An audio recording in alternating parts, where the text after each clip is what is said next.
আমেরিকার পতনের পরে এরপরে ইসরায়েল হবে এই বিশ্বের রুলিং স্টেট, এবং সেই দেশ থেকেই দাজ্জাল বের হবে এবং সারা বিশ্ব শাসন করবে। তারপর কি হবে?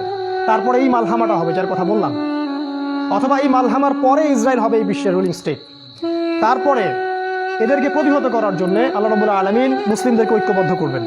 প্রত্যেকটা দেশ, প্রত্যেকটা গ্রাম, প্রতিটা জায়গায় যারা ইমানদার যুবক থাকবে, যুবকদের কথা এই জন্য বলছি তার কারণ তাদের হায়াত থাকবে ইনশাআল্লাহ, আল্লাহ চাইলে।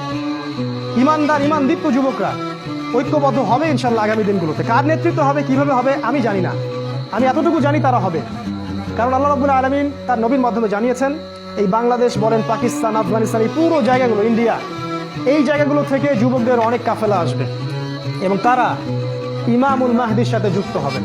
আর ইমামুল মাহদিকে আল্লাহ রাব্বুল আলামিন এই উম্মার ত্রাণকর্তা হিসেবে বের করবেন, যার হাতে মুসলিমরা বায়াত করবে এবং তিনি মুসলিমদেরকে সাথে নিয়ে এদের বিরুদ্ধে যুদ্ধ করবে। এবং এই যুদ্ধে প্রথম দিকে মুসলিমরা অনেক পরাজিত অবস্থায় থাকবে, অনেক মুসলিম মারা যাবে। আল্লাহ রাসূল বলেছেন 3 ভাগের 1 ভাগ মুসলিমই শহীদ হয়ে যাবে। আমরা দোয়া করি ওদের একজন যেন আমরা হতে পারি। 1 ভাগ মুসলিম যুদ্ধের ময়দান থেকে পালাই যাবে। নবীজি বলেছেন এদেরকে আল্লাহ কখনো মাফ করবেন না, আমরা ওদের অন্তর্ভুক্ত হতে চাই না।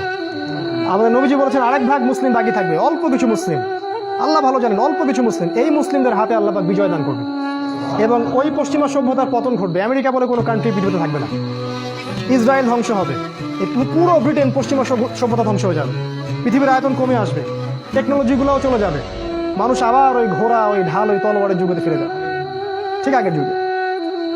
এরা যতই বলুক ভিশন 2050 ইত্যাদি ইত্যাদি, এগুলোতে কান দিবেন না। এরা হচ্ছে সব অন্ধ মানুষ, অন্ধ। এদের কাছে কোরআন সুন্নাহর জ্ঞান নাই, আমাদের কাছে চূড়ান্ত জ্ঞান আছে।